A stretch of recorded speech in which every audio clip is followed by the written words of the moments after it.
Le fonctionnement des complémentaires est une incontournable de la recherche chromatique. Sa connaissance développe la capacité prévisionnelle lors des mélanges et facilite la gestion des contrastes. Deux couleurs diamétralement opposées dans le cercle chromatique sont complémentaires. La paire d'une couleur primaire est la couleur secondaire issue du mélange des autres deux primaires. Ce qui fait qu'une paire de couleurs complémentaires comprend toutes les couleurs du spectre chromatique. Le rouge a pour complémentaire le vert, qui s'obtient du bleu plus du jaune. Le bleu a pour complémentaire l'orange, qui s'obtient du jaune plus du rouge. Le jaune a pour complémentaire le violet, qui s'obtient du rouge plus du bleu. Étrangères chromatiquement, deux complémentaires saturés juxtaposés produisent un contraste très puissant. Le mélange de deux complémentaires donne toujours des teintes rompues. Lorsque leurs forces sont en équilibre, il résulte un gris neutre, proche du noir. En variant le dosage, le mélange de deux couleurs complémentaires résulte des gris colorés. En ce qui concerne les mélanges, il faut faire la précision que les peintures physiques se comportent rarement telles que la théorie des couleurs nous enseigne. Leur comportement dépend du pouvoir colorant et des particularités du pigment dont elles sont fabriquées. En pratique, pour obtenir un gris neutre, les couleurs de départ sont à doser en fonction de leur pouvoir colorant. Habituellement le rouge est beaucoup plus puissant que le vert, donc il est à incorporer avec précaution. Les couleurs complémentaires se neutralisent réciproquement et créent de larges gammes de gris colorés. En fonction des particularités des couleurs physiques, les teintes résultées peuvent s'écarter plus ou moins de ce que la théorie préconise.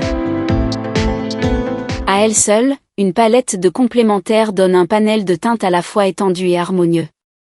La paire rouge-vert donne des gris colorés plutôt froids qui peuvent être éventuellement réchauffés par l'intervention du jaune ou orange.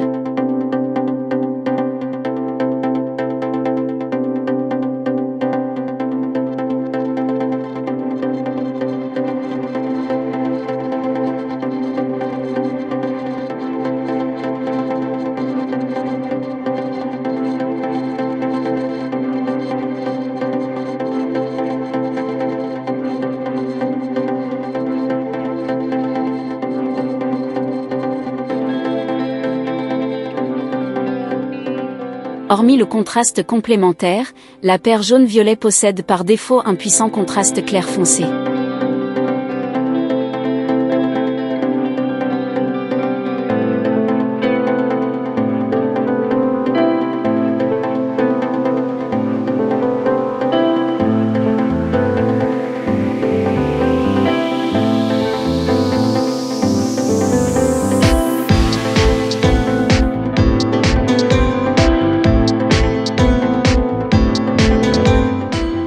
Selon les peintures utilisées, le mélange bleu-orange peut virer vers le vert.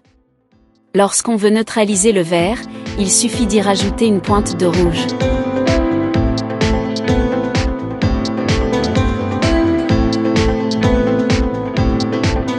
Dans une association de couleurs, la rétine cherche à retrouver l'entièreté du spectre chromatique.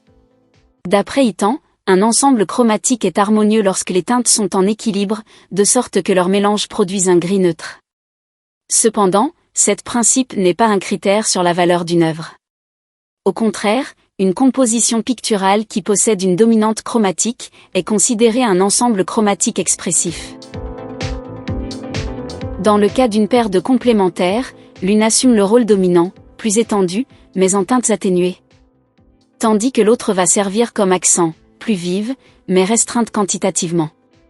Pour le débutant, la théorie de la couleur est un outil indispensable pour maîtriser les mélanges. Tout mélange qui vire vers une teinte indésirable peut être ajusté. Pour neutraliser la couleur indésirable, il suffit de rajouter un peu de sa complémentaire dans le mélange. Par contre, lorsqu'on veut faire ressortir le caractère chromatique d'une teinte, juxtaposer sa complémentaire.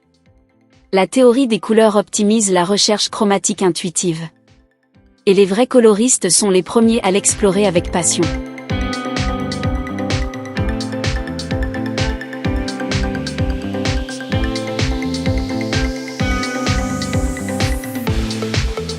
Nous vous présentons le guide de peinture, figuratif ou abstrait, un e-book qui fait le point sur les diverses approches de la création, qui s'adresse à un public impatient de peindre. mais désireux de connaître les bases.